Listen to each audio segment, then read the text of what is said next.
Assalamualaikum warahmatullahi wabarakatuh.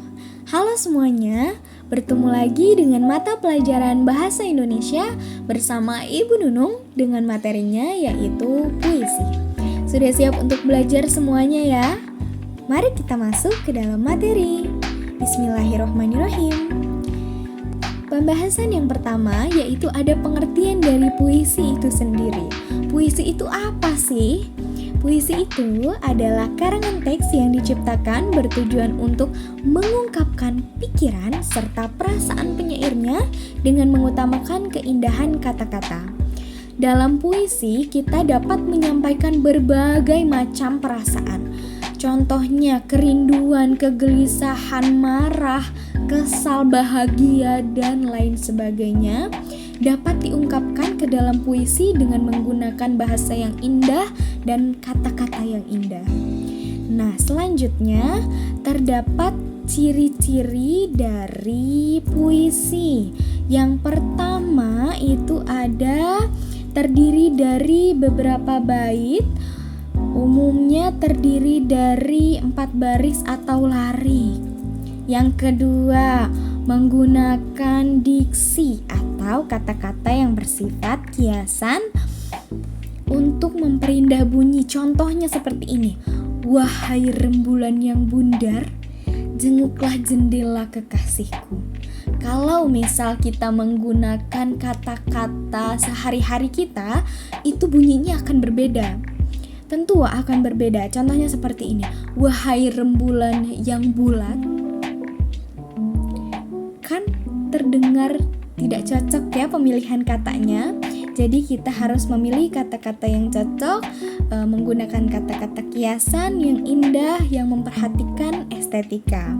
Yang ketiga, memperhatikan rima atau pengulangan bunyi baik dalam baris atau akhir sajak. Rima itu biasanya berbunyi a a a a atau a b a b. Yang keempat, menggunakan majas atau peribahasa.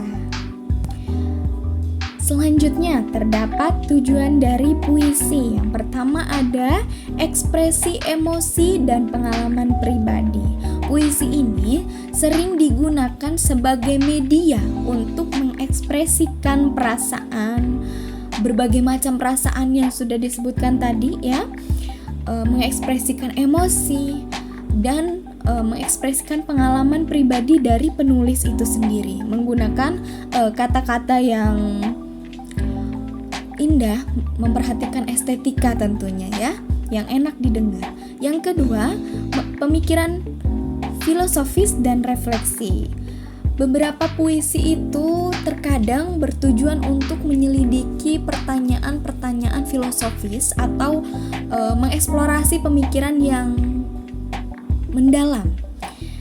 Biasanya puisi itu dapat menjadi wadah untuk refleksi dan pemikiran yang lebih mendalam tentang kehidupan, cinta, atau topik filosofis lainnya. Yang ketiga, pemberian makna simbolis. Puisi ini seringkali memanfaatkan simbolisme untuk menyampaikan makna yang lebih dalam dan kompleks. Puisi itu dapat menjadi cara untuk menggambarkan kehidupan dan konsep-konsep abstrak melalui gambar-gambar simbolik.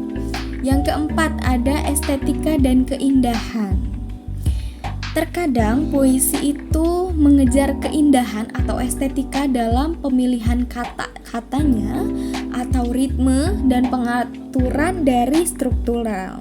Tujuannya adalah untuk menciptakan pengalaman pembaca atau membaca yang estetis dan pemikat. Selanjutnya terdapat jenis-jenis dari puisi. Yang pertama ada puisi naratif, puisi yang mengungkapkan cerita atau penjelasan penyair. Yang kedua, puisi lirik, puisi yang mengungkapkan berbagai perasaan penyairnya. Yang ketiga ada puisi deskriptif. Penyair bertindak sebagai pemberi kesan terhadap suatu keadaan atau peristiwa atau benda atau suasana yang menarik perhatiannya. Selanjutnya terdapat struktur dari puisi. Yang pertama ada tema. Tema itu adalah gagasan pokok yang ingin diungkapkan oleh penyair yang biasanya tersirat dalam keseluruhan isi dari puisi itu. Tema itu diungkapkan menggunakan penggambaran suasana batin atau juga berupa respon penyair terhadap kenyataan sosial budayanya. Yang kedua, nada dan suasana. Untuk nada dapat mengungkapkan sikap penyair terhadap pembaca, sedangkan suasana itu adalah keadaan jiwa pembaca. Yang ketiga, ada perasaan dalam membaca puisi ya tentunya, atau menikmati puisi. Puisi itu untuk mengungkapkan perasaan dari si penyair tentunya ya. Yang terakhir, ada amanat. Amanat itu merupakan suatu perasaan yang ingin disampaikan penyair dalam puisinya. Contohnya di sini ada puisi yang berjudul dengan Aku Ingin, karya dari Sapardi Djoko Damono pada tahun 1940. Akan saya contohkan.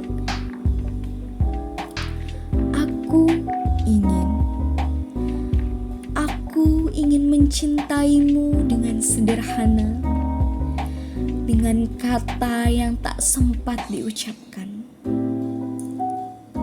Kayu kepada api yang menjadikan abu. Aku ingin mencintaimu dengan sederhana, dengan isyarat yang tak sempat disampaikan awan kepada hujan yang menjadikan tiada. Wah, tentunya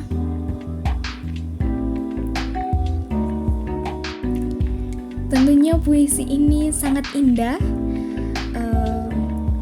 Beliau atau Bapak Sapardi Djoko Damono ini menciptakan puisi yang berjudul Aku Ingin menggunakan pemilihan kata yang tepat, yang indah, memperhatikan estetika. Sangat indah bukan ya? Untuk materi hari ini cukup sampai di sini. Terima kasih atas perhatiannya. Assalamualaikum warahmatullahi wabarakatuh.